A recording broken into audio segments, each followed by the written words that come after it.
Hi అండి. మనమైతే ఇప్పుడు బాండీ పెట్టేసాం కదా! ఆయిల్ వేసేస్తున్నాం. ఆయిల్ ఎందుకింత వేస్తున్నారా అనుకుంటున్నారా? ఇది కొబ్బరి పచ్చడి తయారు చేయడానికండి. అదేం కొబ్బరి పచ్చడంటే చూడండి. కొబ్బరి పచ్చడిలో ఇంత ఆయిల్ పోసారేంటి అనుకోవద్దు. ఆగండి. ఆగేసేయండి. మీరైతే అలా అనుకోవద్దండి. ఇదేంటంటే తిరుమల తిరుపతి దేవస్థానంలో శ్రీ వేంగమాంబ అన్నదాన సత్రంలో ఇలా తయారు చేస్తారంటండి. అదైతే నేను నేర్చుకున్నాను. నేర్చుకుని నేనైతే చాలా సార్లు ఇంట్లో చేశాను గానీ, మీరైతే ఈ ఆయిల్ ఫుడ్డు అయ్యో! అయ్యో! అని తిట్టొద్దండి. ఎందుకంటే, మనం స్వామివారి దర్శనానికి వెళ్ళొచ్చిన తర్వాత మనకక్కడ కూర నచ్చకపోవచ్చు, చారు నచ్చకపోవచ్చు. అంటే అక్కడ చేసే పద్ధతిలో అది చాలా బావుంటుంది గానీ, ఇంట్లో తినడానికి అలవాటయినోళ్ళకి నచ్చకపోవచ్చు కదా! అలాగే ఇంత నూనెలో కొబ్బరి ముక్కలు బాగా దోరగా వేయించేసి ప్రక్కన పెట్టి, తర్వాత పచ్చెనగపప్పు కొన్ని వేసుకోవడం అండి. అది కూడా ఒక గుంట గరిటెడు పచ్చెనగపప్పు వేసి, అవి కూడా బాగా చిట్లనివ్వాలండి.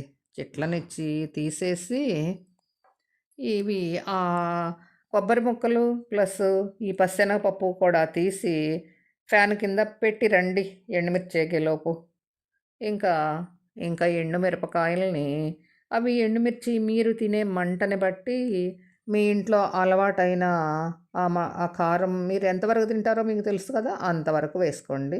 నేనైతే మీడియంగానే వేశానండి. అయితే ఇది చాలా, చాలా రుచిగా ఉంటది. దీన్ని మాత్రం ఎంతో భద్రంగా ఇది చాలా జాగ్రత్తగా చేయాల్సిన పచ్చడండి. రోట్లో రుబ్బగలిగితే నా సామి రంగా అని వేసి రుబ్బుకోవచ్చు.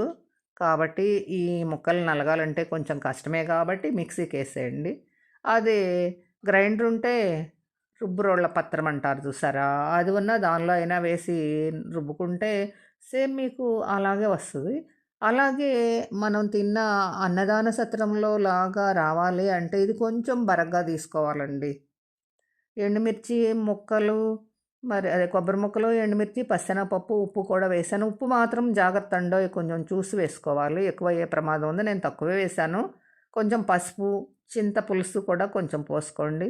మిక్సీకి పట్టితే చేయడం. ఇంకా తాలింపు. తాలింపులో ఆవాలు, జీలకర్ర, ఎండుమిర్చి. ఎండుమిర్చి ఉంటే వేసుకోవడం. నేనైతే ఎండుమిర్చి కూడా వేయలేదు. ఎందుకంటే ఎండుమిరపకాయలతోటే చేసామని. ముఖ్యంగా ఇంగువ. ఈ 3 పదార్థాలు, కరివేపాకు చాలండి.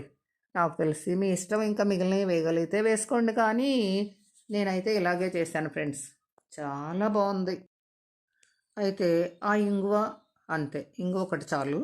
అయితే ఇది చేసిన తర్వాత ఒక బాబుని అడిగా. బూస్ట్ అని ఒక బాబు వస్తే తనని అడిగాననమాట. బూస్ట్ గాడు ఏమన్నాడంటే, "ఎలా ఉందిరా చూడు, నిన్నే కదా నువ్వు అన్నదానానికి వెళ్ళొచ్చావు. అక్కడ ఏమేసుకు తిన్నావు బూస్ట్‌లో" అంటే, "పెద్దమ్మ పచ్చడి ఒకటే వేసుకు తిన్నాను పెద్దమ్మ" అన్నాడు.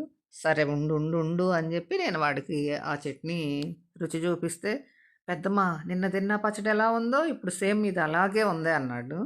ఓకేనా ఫ్రెండ్స్, మనకు కూడా సేమ్ టేస్ట్ వచ్చేసింది అని హ్యాపీ. ఓకేనా, మీరు కూడా ప్రయత్నం చేసేయండి ఫ్రెండ్స్. ఓకేనా ఫ్రెండ్స్, చూడండి బరగ్గానే ఉండాలి, బాగుండాలి, చాలా బాగుంటుంది నెయ్యి వేసుకు